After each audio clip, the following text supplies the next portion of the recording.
जय माता दी दोस्तों, आप सबका स्वागत है एक बार फिर से एस्ट्रो गुरु चैनल पर। आज से आप सभी के लिए चैत्र नवरात्र के उपलक्ष्य में मैं 9 वीडियोस लेकर के आ रहा हूं। प्रत्येक देवी के ऊपर एक वीडियो बेस्ड रहेगा। आज की जो रीडिंग है ये हमारी पहली देवी को समर्पित है, माता शैलपुत्री। और आज की रीडिंग का विषय रहेगा माता शैलपुत्री का आपके लिए आशीर्वाद। ये एक पॉजिटिव रीडिंग रहने वाली है और नवरात्र के उपलक्ष्य में है, तो नवरात्र के अवसर पर इसे हम पब्लिश कर रहे हैं। लेकिन ये जनरल और टाइमलेस रीडिंग भी है, तो इसका स्पेसिफिक इसी नवरात्र से कोई बहुत ज़्यादा वो नहीं है कि इसी नवरात्र में है, आगे ये काम नहीं आएगी।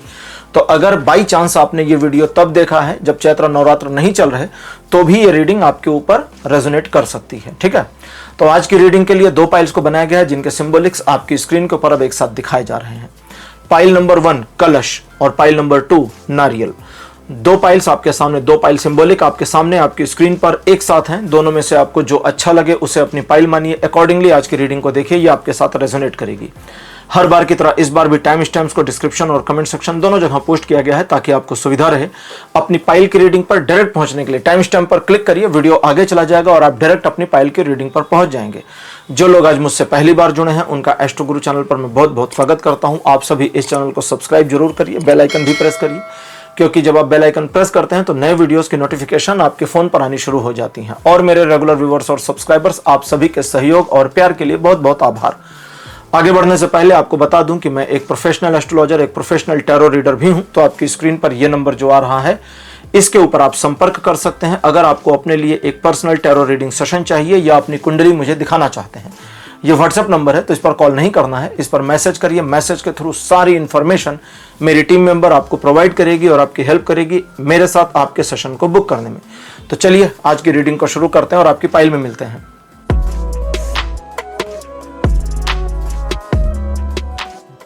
हेलो पाइल नंबर 1, आप सबका स्वागत है आपकी रीडिंग में। आपने कलश को चुना था, मेरे बगल में कलश की फोटो लगा दी गई है। चलिए आज की रीडिंग को शुरू करते हैं और देखते हैं कि माता शैलपुत्री का आपके लिए क्या आशीर्वाद है, क्या उनका संदेश है, टैरो इस पर क्या कहते हैं। पहला कार्ड आपके लिए जो है यह है 10 ऑफ वॉन्ड्स। कार्ड नंबर 2 आपके लिए है 4 ऑफ सोर्ड्स। थर्ड पोजीशन पर आपके लिए है king of wands. 4th number पर आपके लिए है द वर्ल्ड और अंतिम कार्ड आपके लिए है द एम्परर। माता शैलपुत्री का जो आज आपके लिए ब्लेसिंग्स और मैसेज है, उसमें सबसे पहली इंफॉर्मेशन ये दिखती है कि आप अपने जीवन में कुछ बोझिलता लिए हुए चल रहे या चल रही हैं, और इस बोझिलता को अनजाने में ही सही या जानबूझ करके आपने अपने रिस्पॉन्सिबिलिटी के क्राइटेरिया पर फिट कर दिया है। इस मामले में अब आपको थोड़ा सा इस बोझिलता को कम करना होगा। हालांकि इस बोझिलता को कम करने के ड्यूरेशन में कुछ लोग आपसे नाराज हो सकते हैं, और अगर उनकी नाराजगी की हम व्याख्या करें तो वे तो हमेशा आपसे नाराज रहते हैं, वे खुश तो आपसे रहे नहीं। तो उन लोगों की नाराजगी की परवाह नहीं करनी है, इसे ध्यान रखिए।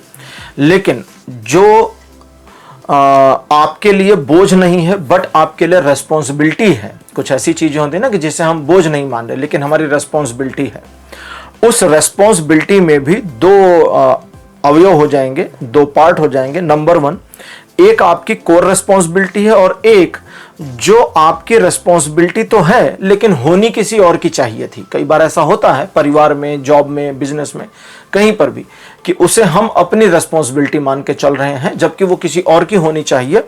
तो जो दूसरे की है उसे ओढ़ना बंद करिए, उसे दूसरे को ट्रांसमिट करिए, वापस करिए। इस मामले में भी दूसरे व्यक्ति नाराज हो, इसकी पॉसिबिलिटी दिख रही है। उनकी नाराजगी से आपको ज्यादा परेशान नहीं होना है। रीडिंग यहां पर यह कहती है कि देवी आपको बताना चाहती हैं कि अगर आप थोड़ा सा अवेयर होते हैं तो अगले 1 महीने के अंदर आप अपने जीवन में जो लोग आपके लिए एक नकारात्मकता प्रेषित करते हैं, एक नेगेटिव ऑरा, नेगेटिविटी बना करके रखते हैं लेकिन अच्छा होने का दिखावा करते हैं, उन्हें पहचान जाएंगे। कुछ मामलों में आप कहेंगे कि हम ऐसे लोगों को पहले भी जानते हैं, तो वहां पर देवी का संदेश आपके लिए यह है कि जब तुम ऐसे लोगों को पहले जानते हो तो इनके साथ नरमी का बर्ताव क्यों कर रहे हो। अब वो नरमी नहीं करनी है, थोड़ा सा आपको इस चीज को उन्हें रियलाइज कराना है कि मुझे आपकी सच्चाई मालूम है। भले आप उनका कुछ बुरा ना करें, भले आप उनका नुकसान ना करें, भले आप अच्छे ही बने रहें, लेकिन उन्हें बोलकर बता दीजिए कि मुझे आपकी सच्चाई मालूम है कि आप मुझे इस्तेमाल कर रहे हैं, कर रही हैं, और मैं अपने अच्छाई के कारण आपका सहयोग कर रहा हूं, लेकिन अब ये बंद करा जाएगा। बिल्कुल, ये भी आपके लिए एक्सेस बोझ वाले क्राइटेरिया में आता है, इसे भी आपको हटाना है। वर्तमान में अगर आपने ध्यान दिया हो तो पिछले 15 दिन से लेकर 1 महीने के ड्यूरेशन में आपके जीवन में काफ़ी परिवर्तन हुए हैं। आपकी सोच में भी काफ़ी परिवर्तन हुआ है। वर्तमान में आपकी सोच में कुछ ऐसी चीज़ें इम्प्लांट हुई हैं जिनके बारे में आज आप सोचेंगे और कह सकते हैं कि यार ये चीज़ तो हमें 2-4 साल पहले, 2-4-6 महीना पहले सोच लेनी चाहिए थी, पता नहीं ये हमारे दिमाग में क्यों नहीं आया। ठीक है, कोई बात नहीं, हर चीज़ का एक समय होता है और देवी की ब्लेसिंग्स कहती है कि अब वो समय है जब तुम्हारे जीवन में यह परिवर्तन आवश्यक है। और यह परिवर्तन करेगा क्या? आपके नेचर में एक ऐसा चेंज लेकर के आएगा जो आपको बहुत ज़्यादा सॉफ्ट रवैये वाले व्यक्तित्व से उठाकर निकाल करके थोड़ा टफ पर्सनालिटी में ट्रांसमिट भी कर देगा।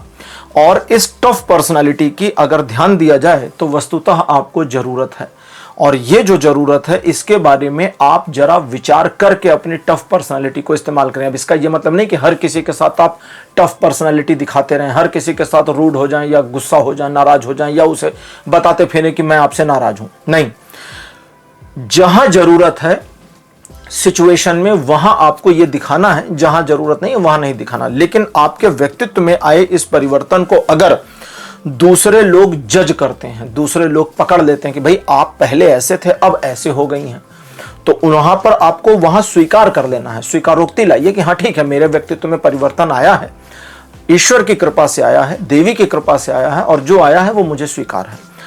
अब हम आगे बढ़ने से पहले आज की ओरेकल डेक ले लेते हैं। जो आज की ओरेकल डेक है, ओरेकल ऑफ द योगिनीज, 64 योगिनियां होती हैं, उन्हें भी देवी के स्वरूप माना जाता है, देवी के अंश के रूप में ही उनको मान्यता प्राप्त है। तो मुझे लगा कि योगिनी ओरेकल से बेहतर ओरेकल डेक आज के लिए नहीं होगी इस नवरात्र में। तो चलिए शुरू करते हैं।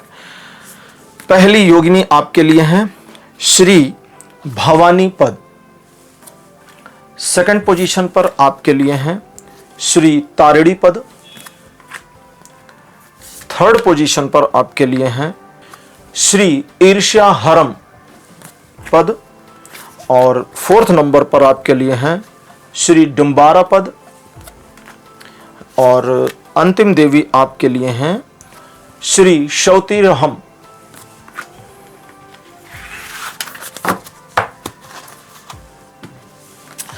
पांच देवियां आ गई आपके लिए, ठीक है। देवी कहती हैं कि कुछ लोग आपके जीवन में ऐसे हैं जो आपको लगभग हर बात के लिए दोषी ठहरा देते हैं। कुछ लोग ऐसे हैं जो हर चीज का ठीकरा आपके ऊपर फोड़ देते हैं। ऐसे लोगों से आपको सावधान रहना है। दैट मीन्स ऐसे लोगों को आप जानते हैं, ऐसा नहीं कि नहीं जानते, लेकिन अपनी अच्छाई की वजह से आपने ऐसे लोगों को प्रिविलेज दे रखी है कि वे आपका इस्तेमाल करें, आपको यूज करें और आपको ठोकर भी मार दें, आपकी इंसल्ट भी कर दें, लानत मलानत कर दें, और जब जरूरत पड़े फिर हैं करके आ जाएं और फिर आपका इस्तेमाल करें। तो देवी कहती हैं ऐसे लोगों को जरा उनकी पोजीशन को याद करा दो और उन्हें बता दो कि अब तुम पहले जैसे नहीं रह गए, और अपने व्यक्तित्व में आए हुए परिवर्तन के बाद, जो कि अगर आप इस रीडिंग को पहली बार देख रहे हैं तो यहां से मानकर चलिए अगले 30 दिन के अंदर आपके व्यक्तित्व में ये परिवर्तन आ जाएगा, और कुछ 30-40% तक परिवर्तन आ भी चुका होगा जिस पर आपको समझ में आ रहा होगा। तो उन लोगों को ये फील करा देना है कि अब आप पहले वाले व्यक्ति, पहली वाली महिला नहीं रह गई हैं, और उनके वैल्यूज, उनकी इमेज सोसाइटी क्या कहेगी, परिवार क्या कहेगा, या उनकी इंसल्ट होगी नहीं होगी, आप जरा इस चीज की परवाह नहीं कर रहे। आज मैं किसी से बात कर रहा था, उसने कहा कि मुझे अपना टॉलरेंस लेवल बढ़ाना है, यानी कि मुझे टॉलरेंस का मतलब होता है एक ऐसी सिचुएशन जहां पर हम झेलेंगे। टॉलरेंस का मतलब झेलने की शक्ति। तो मैंने उसे कहा नहीं, इसे झेलने की शक्ति की तरह इस्तेमाल मत करो, क्योंकि टॉलरेंस एंजाइटी बना देगा।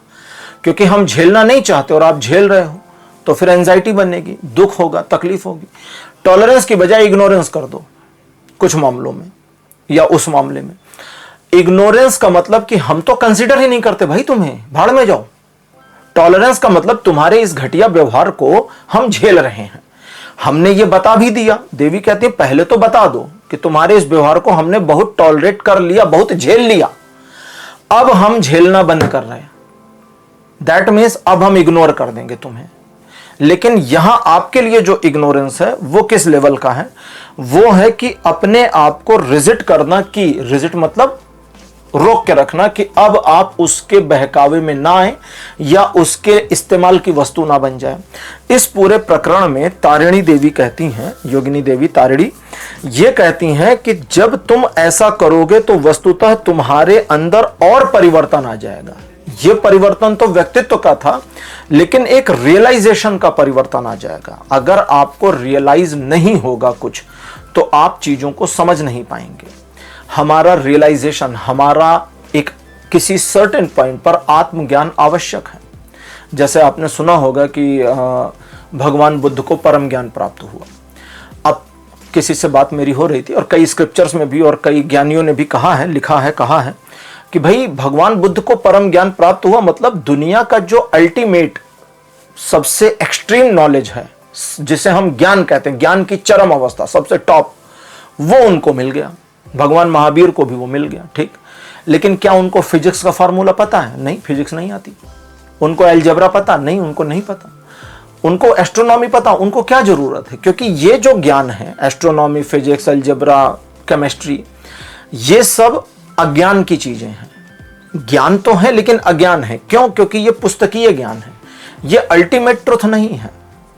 जो हम पहले जानते थे वो बदलता चला जा रहा है, हर चीज में परिवर्तन आ रहा है। पहले पता था कि भाई परमाणु से छोटी संरचना नहीं, फिर पता चला परमाणु को तोड़ दिया, इलेक्ट्रॉन, प्रोटॉन, न्यूट्रॉन आ गया, पता चला उनको भी तोड़ दिया, ठीक। अभी स्टिंग पे आ गए, हो सकता है आगे कुछ शोध हो, पता चले स्टिंग को भी तोड़ देंगे, भाई मुझे क्या पता। तो दैट मीन्स कि आपके अंदर में एक रियलाइजेशन का भाव जो आएगा, वो रियलाइज, एक तो है व्यक्तित्व में परिवर्तन, तो वो तो ऑटोमेटिक हो रहा है देवी की कृपा से। दूसरा, देवी कहती है कि तुम्हारे अंदर एक रियलाइजेशन का भाव आवेगा जो तुम्हें अपने अंदर के परिवर्तन में न सिर्फ आत्मसात करा देगा, बल्कि तुम्हें एक गर्व की अनुभूति करा देगा कि वाह हम ऐसे हो गए अब, ठीक। लेकिन आगे देवी कहती हैं कि जब ऐसा होगा तो ये जो लोग आपके जीवन में नकारात्मकता फैलाने का उपक्रम करते थे, ये ताने मारेंगे, दूसरे लोगों से कुछ कहेंगे। दोनों कान बंद कर लो, सुनने की जरूरत नहीं, इनको इग्नोर कर दो। अगर आपने ऐसा किया तो आप अपने व्यक्तित्व में आए हुए इस परिवर्तन की वजह से चीजों को अलग ढंग से मैनेज और ड्राइव कर पाएंगे और उस लेवल पर सिचुएशन को ले जा पाएंगे जो आप चाहते हैं। जैसे देवी शैलपुत्री की कृपा के तदनुरूप आपका आध्यात्मिक विकास होने की संभावना है। अपने आध्यात्मिक विकास के लिए, अब यहां कई चीजें आएंगी, अभी आध्यात्म से शुरू कर रहे हैं। अपने आध्यात्मिक विकास के लिए आपको दूसरों को इंफॉर्मेशन देनी बंद करनी है कि मैं ध्यान कर रहा हूं, कि भक्ति कर रहा हूं, कि क्या कर रही हूं, क्या।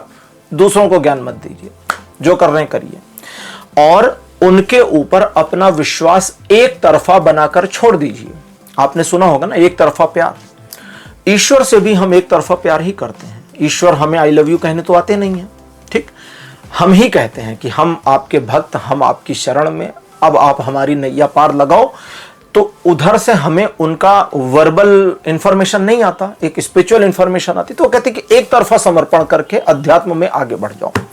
दूसरा, भौतिक मामलों में आपके जीवन में चीजें सतही लेवल से उठ करके पॉजिटिविटी के लेवल पर आएंगी, और अगर आपने थोड़ा ध्यान दिया तो अगले 1 से 5 महीने के भीतर आप किसी एक भौतिक मामले में, जिसमें पिछले काफी समय से लगे हुए थे, सफलता प्राप्त कर जाएंगे। आपके जीवन में सरलता, सुगमता आती जाएगी, सम्मान में वृद्धि होगी, और आने वाले सिचुएशंस में आपके लिए लाभ मिलेगा। देवी शैलपुत्री कहती हैं इंपॉर्टेंट, अब आज का है ना उनका आशीर्वाद, जो सबसे इंपॉर्टेंट बात है वो ये है कि वे चाहती हैं कि आप अपनी आध्यात्मिक प्रगति के लिए तत्पर हो जाएं और प्रयास को प्रारंभ करके कंटिन्यू कर दें। पाइल नंबर 1 आपकी रीडिंग कंप्लीट हो गई है।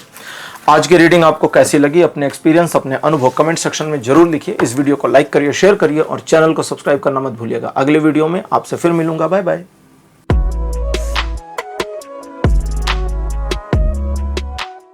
हेलो पाइल नंबर 2, आप सबका स्वागत है आपकी रीडिंग में। आपने नारियल को चुना था एज अ पाइल सिंबॉलिक। मेरे बगल में नारियल की फोटो लगा दी गई है। चलिए रीडिंग को आज शुरू करते हैं और देखते हैं पाइल नंबर 2 आपके लिए देवी शैलपुत्री, जो कि हमारी प्रथम देवी हैं नवरात्र के दिनों में। देवी का प्रथम स्वरूप, उनका क्या आशीर्वाद है, क्या ब्लेसिंग्स है। कार्ड नंबर 1 आपके लिए है द वर्ल्ड। सेकंड पोजीशन पर आपके लिए है 4 ऑफ पेंटिकल्स। थर्ड नंबर पर आपके लिए है queen of wands. Fourth position the moon और लास्ट कार्ड आपका है द हेरमिट। ऐसा दिखता है कि पिछले कुछ समय से आप व्यथित हैं, दुखी हैं, निराश हैं, नाराज हैं, उदास हैं। पाइल नंबर 2 इमेज गिराई गई, सोशल वैल्यूज में थोड़ा नुकसान हुआ, आर्थिक लाभ में थोड़ी समस्याएं, व्यापार में थोड़ी समस्याएं, कुल मिलाकर कहें आपके जीवन में कई प्रकार की समस्याएं और मन की एक निराशा, जहां आप एक ऐसी सिचुएशन को फेस कर रहे हैं जिसमें आपको लगता है कि पता नहीं, एक आइडिया तो है कि आगे क्या होगा, लेकिन सचमुच पता नहीं आगे क्या होगा।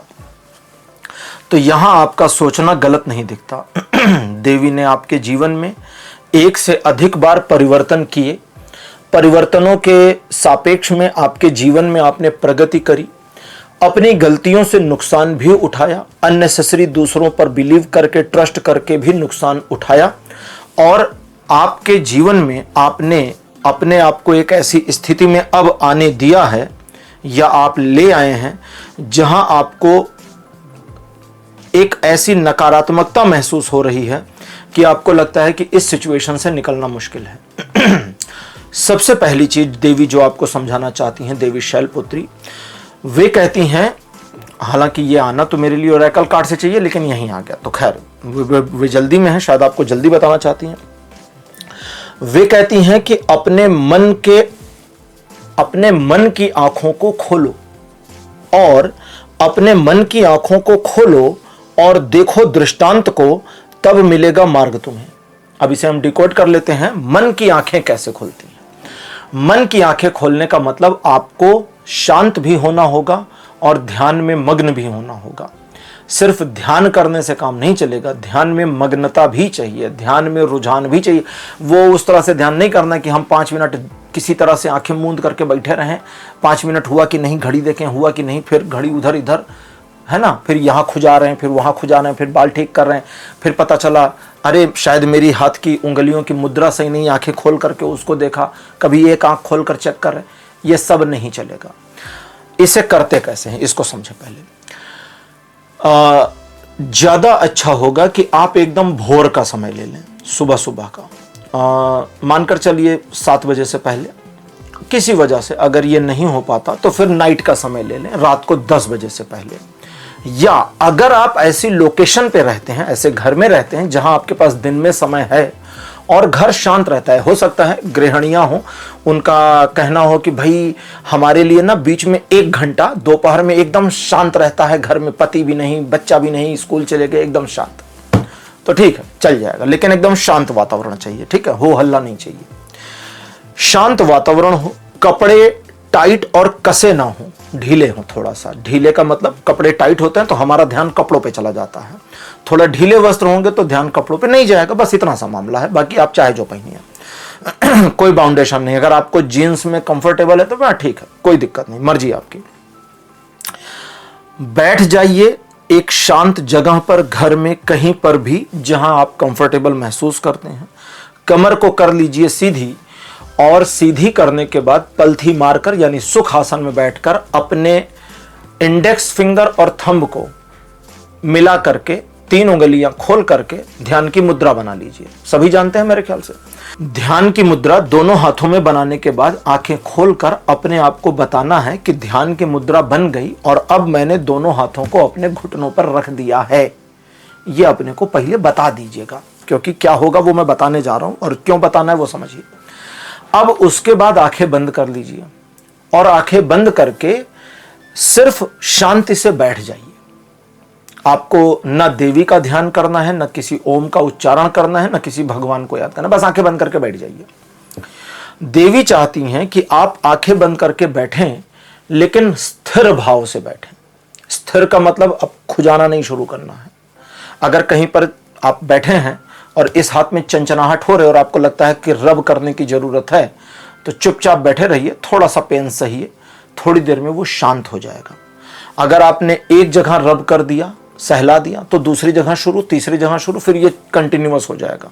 ठीक है, तो एक बार दो बार झेल लीजिए, फिर वो शांत हो जाएगा।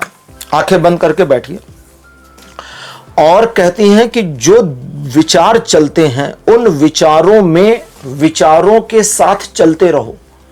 एक तो होता है ना, जैसे मैं कई बार कभी कभी समझाता हूं कि भाई विचार जो चल रहे हैं उनको विटनेस करो, देखो, उसमें इन्वॉल्व मत हो। देवी कहते हैं कि विचारों के साथ इन्वॉल्व हो जाओ, चलते तो रहो लेकिन उनसे जुड़ो नहीं। विचारों के साथ भी चलो और जुड़ो नहीं। दैट मीन्स कि विचारों में विचार अगर कर रहे हैं, आप आंखें बंद करके बैठे, एक विचार आया कि मेरे जीवन में ये परेशानी है और उस पर आप भी विचार कर रहे हो, देवी कहती चलते जाओ, कर लो, कोई दिक्कत नहीं, बट ये मानकर चलो कि ये मेरे विचार मुझ पर हावी नहीं हो रहे हैं। क्योंकि इसमें क्या है, कभी कभी गिल्ट वाले विचार आते हैं कि यार हमने इतना बड़ा ब्लंडर कैसे कर दिया। तो देवी चाहती हैं कि अब आप इस ब्लंडर कैसे कर दिया पर विचार करें, विमर्श करें, अपने साथ आत्मचिंतन करें, आगे बढ़ें, लेकिन मैंने ब्लंडर कर दिया का गिल्ट ना लें। तो थोड़ा कंट्राडिक्शन है लेकिन ये करिए, ठीक। और अगर आपने किया तो बहुत हद तक संभव है कि 3 दिन के अंदर आपको मार्ग मिल जाएगा। 3 दिन के अंदर देवी कहती है कि आप इस चीज को अपने जीवन में मल्टीपल बार इस्तेमाल कर सकते हो। एक बार रास्ता मिल गया, आपने 3 दिन के बाद में बंद कर दिया, या 5 दिन, 6 दिन, 10 दिन के बाद बंद कर दिया, कोई बात नहीं। आप फिर कभी किसी प्रॉब्लम में फंसे, इसी टेक्निक को यूज करना चाहते हो, कर लो, कहती कोई दिक्कत नहीं है। अगर आप ऐसा करते हैं तो न सिर्फ आपका आत्मचिंतन आपको सही मार्गदर्शन दे देगा, बल्कि उस नई राह पर या जो निष्कर्ष आप निकालेंगे उस पर काम करके चल के आप अपनी प्रॉब्लम से रिजॉल्व हो जाएंगे, प्रॉब्लम से बाहर आ जाएंगे। आज की ओरेकल कार्ड हमने ले ली है जो है योगिनी ओरेकल्स। पहला कार्ड आपके लिए है श्री मार्गिनी पद। कार्ड नंबर 2 आपके लिए है श्री भैरवी पद। कार्ड नंबर 3 आपके लिए है श्री कौशिद्य हरम पद। 4th नंबर पर आपके लिए है श्री औंगिनी पद। और 5वां कार्ड आपके लिए है श्री विश्व पद।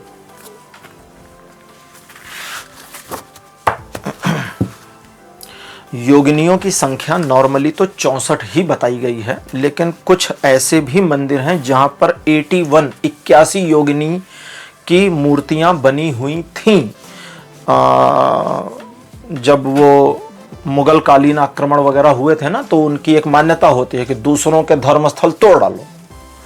अब हैं इडियट तो हैं भाई, उनको क्या ही कहा जा सकता है। तो उस ड्यूरेशन में कई सारी मूर्तियां खंडित भी हुई हैं, ठीक है, फिलहाल तो, लेकिन मुख्य 64 ही हैं मेन। अच्छा जी, मतांतर से योगिनियों की संख्या आगे पीछे होती है, जैसे 8 भी माना जाता है कि 8 मुख्य योगिनी हैं, बाकी 64 तक जाती हैं। खैर, अब शुरू करते हैं। मार्गिनी पद। देवी कहती हैं कि तुम्हारे जीवन में जो तुम अभी स्टक हो गए हो, इस स्टक सिचुएशन पर मुझे मार्गदर्शन करने तो दो, क्योंकि जब तुम मुझे मार्गदर्शन करने दोगे तो न सिर्फ मैं मार्गदर्शन करूंगी बल्कि तुम्हारे जीवन की समस्याओं को समाप्त कर दूंगी। हम अक्सर कहते हैं कि हम चाहते हैं कि यहां से ईश्वर हमारे जीवन की गाड़ी को चलाए, तो मेरा उस पर कहना है कि भाई ईश्वर गाड़ी चलाएं, पहले ड्राइविंग सीट से बाहर तो निकलो। आप ड्राइविंग सीट पर स्टीयरिंग पकड़कर बैठे और कह रहे हो कि भगवान हमारी गाड़ी चला दें, तो पहले तुम बाहर तो निकलो भाई। तो देवी कहती हैं, अब यहां पर जो वो कहती हैं कि मैं तुम्हारे जीवन के उस पथ की राह खोल दूंगी। दैट मीन्स कि जब आप इस मेडिटेशन को करेंगे जो अभी मैंने आपको बताया, ठीक है। अच्छा, एक चीज रह गया था, हाथों की मुद्रा, ध्यान की मुद्रा बनाकर घुटनों पर रखना है और रियलाइज करना है, खुद को बताना है कि दोनों हाथों में ध्यान की मुद्रा मैंने घुटनों पर रखी। क्योंकि जब आप आंखें बंद करेंगे तो एक मोमेंट ऐसा आएगा जब आप कंफ्यूज हो जाएंगे कि मेरा हाथ सच में सही रखा है या नहीं, ध्यान की मुद्रा सच में बनी है या नहीं। ये इस तरह की पोजीशन, इस तरह की सिचुएशंस में फील होता है। कई बार लोग कंफ्यूज हो जाते हैं कि हमने सच में पालथी मारकर बैठा हूं या गलत बैठे। पैरों की फीलिंग बंद हो जाती है, कई बार हाथ फील होना बंद हो जाते हैं, कई बार धड़ के नीचे का हिस्सा फील होना बंद हो जाता है, गायब ही हो जाता है, समझ में ही नहीं आता कि नीचे कुछ है भी कि नहीं।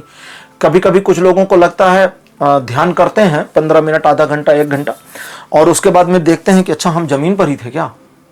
अगर कोई आसपास मौजूद हो तो पूछ भी लेते हैं उससे कि हम जमीन पे ही थे, ऐसा तो नहीं कि हम 2-4-6 इंच ऊपर हो गए थे, क्योंकि ऐसी फीलिंग आती है कि ऊपर हो गए।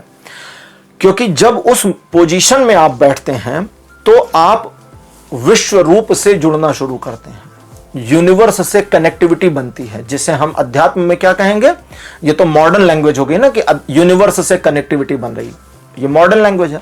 आध्यात्मिक लैंग्वेज ये है विश्व रूप से जुड़ाव हो रहा है। विश्व रूप कौन, यही देवी का विश्व रूप। देवी का मतलब ऐसा नहीं कि इसमें ईश्वर अलग है, ईश्वर एक है और उसके रूप अनेक हैं, ठीक है। अगर कई रिलीजन्स की मान्यता है कि नहीं जी ईश्वर एक ही हो सकता है। एक दिन मैं सुधांशु जी का एक स्टेटमेंट सुन रहा था, उन्होंने कहा यार कपड़े तो 50 रंग के पहनने हैं, आइसक्रीम 10 तरह की खानी है, भोजन बदल बदल के करना है, लेकिन ऊपर वाला एक चाहिए। क्यों एक होगा? ईश्वर अगर कोई है, अगर 1 मिनट के लिए हम सारे लॉजिक्स को हटा दें, सारे रिलीजन्स को हटा दें, अगर किसी एक को ईश्वर होना है तो वो अकेले क्या करेगा? उसने इतनी बड़ी दुनिया बनाई, तो वो जाहिर है अपने विभिन्न रूप यदि बना सकता है तो बनाएगा, उसके लिए कोई लिमिटेशंस नहीं है ना। जैसे कुछ लोगों का मान्यता है कि ईश्वर का संदेशवाहक कोई आया अब दोबारा नहीं आएगा, तो मैं कई लोगों से पूछ चुका हूं, मैंने कहा अगर उन्होंने तय किया कि मैं एक और भेज दूं तो कौन क्या कर लेगा? बोले वो तय नहीं कर सकते। मैंने कहा तुमने तो बैन लगा दिया, इंसान हो के ऊपर वाले पे बैन लगा रहे हो कि नहीं जी वो नहीं भेज सकते। फिर उनने कहा कि नहीं, उन्होंने ही मैसेज करवाया है कि आखिरी वाले को भेज दिया। मैंने कहा हो सकता है उन्होंने आखिरी समझ के भेजा हो कि भाई आप लोग अच्छे राह पे चलेंगे, अब आप लोग पागलपन कर रहे हैं तो उनको लग रहा हो कि अच्छा वो जो समझा के आए थे सही नहीं समझ पाए, अभी किसी और को भेजना चाहिए समझाने के लिए। यह भी पॉसिबल है, क्योंकि दुनिया तो कुछ भी हो सकती। भगवान शिव ने तो वरदान मान करके, यानी कि भाई सामने वाला भक्त है, मुझसे वरदान मांग रहा है, मैं भगवान हूं, मेरा भक्त है, मुझसे वरदान मांग रहा है, तो उन्होंने भस्म करने वाला कड़ा दे दिया। अब वो कड़ा पहनते ही बोला पहले आप ही को भस्म करूंगा, तो गड़बड़ भी हो गई। तो ईश्वर से भी गलतियां हो सकती हैं, क्योंकि जब ईश्वर इस दुनिया के साथ कनेक्टिविटी में आते हैं तो उनके भी आडंबर चलते हैं, जिसे हम माया कहते हैं। उपनिषद जिसे माया कहते हैं कि ये जगत क्या है? माया है। माया क्यों कहते हैं? क्योंकि ये जगत ईश्वर का फैलाव है और ईश्वर में सिमट जाना है। बहुत सारे लोग दुनिया और ईश्वर को अलग अलग मानते हैं। बहुत सारे रिलीजन्स दुनिया को और ईश्वर को 2 एंटिटी मान के चलते हैं। अब अगर 2 एंटिटी मान लें कि ईश्वर अलग दुनिया अलग, तो इसका मतलब ईश्वर किसी शॉपिंग सेंटर में गए, बोले रॉ मटेरियल दो, मेरे को दुनिया बनानी है, तो फिर वो रॉ मटेरियल बेचने वाला कौन ईश्वर था? गड़बड़ हो गई। ईश्वर से ही आविर्भूत हुआ। अगर हम बॉडी कहें कि ईश्वर एक शरीर है, ठीक है, तो उनके शरीर से ही ये दुनिया निकली है। तभी कहते हैं कि भगवान विष्णु के एक श्वास से, एक सांस लेते हैं तो करोड़ों ब्रह्मांड उत्पन्न हो जाते हैं, और वे जब श्वास को खींचते हैं तो करोड़ों ब्रह्मांड समाप्त हो जाते हैं। उन्हीं से निकल रहा है, उन्हीं में समा जा रहा है। That's it. इसीलिए उपनिषद कहते हैं कड़कड़ में भगवान। तो देवी कहती हैं कि तुम मुझे यदि करने दो तो न सिर्फ तुम्हारे पथ का प्रदर्शन कर दूं, पथ का प्रदर्शन कर दूं कब? अब करने कैसे दो? आप उस मुद्रा में बैठ जाओ, शांत हो जाओ और चीजों को चलने दो, आपको मार्ग मिल जाएगा। और वे कहते हैं न सिर्फ पथ का प्रदर्शन कर दूं बल्कि सिचुएशन को तुम्हारे अकॉर्डिंग भी ले आऊं कि अब चीजें तुम्हारे कंट्रोल में हैं। आपके जीवन में भय, डर, क्रोध बहुत ज्यादा परेशान करने वाली चीज रही है। देवी कहती हैं कि इस बार तुम्हें इससे मुक्ति मिल सकती है अगर तुम अपनी श्रद्धा के भाव में श्रद्धावान हो जाओ। श्रद्धा के भाव में श्रद्धावान हो जाओ। दैट मीन्स हम श्रद्धा भी करते हैं और डाउट भी करते हैं कि क्या हमने पूरी श्रद्धा करी, ऐसा तो नहीं 10-20% बचा के रखा। श्रद्धा भाव है। आप जब किसी मंदिर में जाते हैं और अगर वहां आपने 20 रुपए पेटी में डाल दिए या पंडित जी की थाली में रख दिए, और अगर आपके दिमाग में आया कि यार 20 रुपया कम तो नहीं दे दिया, तो इसका श्रद्धा से कोई लेना देना नहीं है। ये आपकी पॉजिटिविटी है, आपका पॉजिटिव जेस्चर है कि आप मंदिर को दान देना चाहते हैं या पुजारी को देना चाहते हैं। मंदिर को दान देंगे, मंदिर का उत्थान होगा। पुजारी को दान देंगे, आपका बृहस्पति ग्रह मजबूत हो जाएगा। जिन लोगों को बृहस्पति ग्रह की समस्या है वो पुजारी को कुछ पैसा दे आया करें जब मंदिर जाया करें, तो इससे क्या है, आपका बृहस्पति मजबूत हो जाएगा। लेकिन जब आप भगवान के सामने झुकते हैं, उन्हें नमन करते हैं, तो आपकी एक श्रद्धा होती है। अब उस श्रद्धा में अगर आप डाउट कर जाएं तो फिर आपकी गलती है, डाउट नहीं करना। अब आगे देवी कहती हैं कि तुम्हारे लिए न सिर्फ सिचुएशंस पॉजिटिव होती जाएंगी, अगर आप करते हैं और मार्गदर्शन आपको मिल जाता है, आप अपने पथ को आइडेंटिफाई कर लेते हैं और उस पर आगे बढ़ते हैं, देन न सिर्फ तुम्हारे लिए चीजें पॉजिटिव होती जाएंगी बल्कि एक विश्व द्वार खुल जाएगा। अब विश्व द्वार का मतलब यह नहीं कि दुनिया की सारी चीज आपके घर में आ जाएगी, ऐसा नहीं। उनका कहना यह है कि अब एक ऐसी सिचुएशन होगी कि मल्टीपल एरियाज में आपकी लाइफ में आपको ग्रोथ पाथ मिलता चला जाएगा, और यह सब होगा पॉजिटिविटी के साथ। लेकिन इस पॉजिटिविटी के लिए आपके अंदर ग्राह्यता होनी चाहिए। ग्राह्यता मतलब ग्रहण करने की योग्यता, क्षमता, आकांक्षा और चाहत होनी चाहिए। आप क्या लेना चाहते हैं? अगर आपसे कोई पूछे कि भाई ईश्वर से आपको क्या चाहिए, तो आपके पास सेट पैरामीटर्स हैं, मुझे फला फला फला चीज चाहिए। जब स्वामी विवेकानंद को उनके गुरु ने कहा कि जा काली से मांग ले जो मांगना है, तो विवेकानंद के परिवार में उस समय आर्थिक संकट चल रहा था, धन की समस्या थी। वो सोच कर गए धन मांग ले, बहुत अच्छा हो जाए। क्यों? क्योंकि परिवार को धन से फुलफिल कर दें तो हम हो जाए फ्री। फिर अध्यात्म में रामकृष्ण परमहंस मेरे गुरु हैं, इनके साथ हम अध्यात्म के मार्ग पे चलेंगे। लेकिन जब विवेकानंद दरवाजा खोल के अंदर गए, माता को देखा तो बोले माँ ज्ञान भक्ति वैराग्य दे दो। क्योंकि उस मोमेंट में धन का करिएगा भी क्या आप, जिसके बारे में कभी शंकराचार्य जी ने कहा था कि प्रभु विष्णु के चरणों में, बैकुंठ धाम में, बैकुंठ जहां भगवान रहते हैं वहां पर भगवान विष्णु के चरणों में बैठने को मिले और हरि कीर्तन करने को मिल जाए, तो फिर मोक्ष किस मूर्ख को चाहिए? मुझे नहीं चाहिए मोक्ष। मोक्ष क्या करेंगे? मोक्ष का अचार डालेंगे उसका? मुझे नहीं चाहिए मोक्ष भाई। आप सोचिए, अगर आप शिव के भक्त हैं और आपको शिव के गणों में सम्मिलित होने का मौका मिल जाए तो आपको मोक्ष चाहिए? आप कहेंगे नहीं नहीं नहीं, फिर नहीं चाहिए, फिर मोक्ष नहीं चाहिए, फिर तो ओम नमः शिवाय, हर हर महादेव। तो देवी यही कहती हैं कि आपके लिए मल्टीपल द्वार खुल जाएंगे और आपके जीवन में नई, आप इसको समझें कि एक नयापन आ जाएगा, एक नया रुझान आ जाएगा, एक नया मोटिवेशन आ जाएगा, और आने वाले समय में उनकी ब्लेसिंग्स इस तरह से आपके साथ कनेक्ट हो जाएंगी जो आने वाले समय में आपको पथ प्रदर्शित करती रहेंगी, मार्ग दिखाती रहेंगी। तो श्रद्धा उन पर बनाए रखें। पाइल नंबर 2, आज की रीडिंग कंप्लीट हो गई है। आज की रीडिंग आपको कैसी लगी? अपने एक्सपीरियंस, अपने अनुभव कमेंट सेक्शन में जरूर लिखिए। इस वीडियो को लाइक करिए, शेयर करिए और चैनल को सब्सक्राइब करना मत भूलिएगा। अगले वीडियो में आपसे फिर मिलूंगा। Bye bye.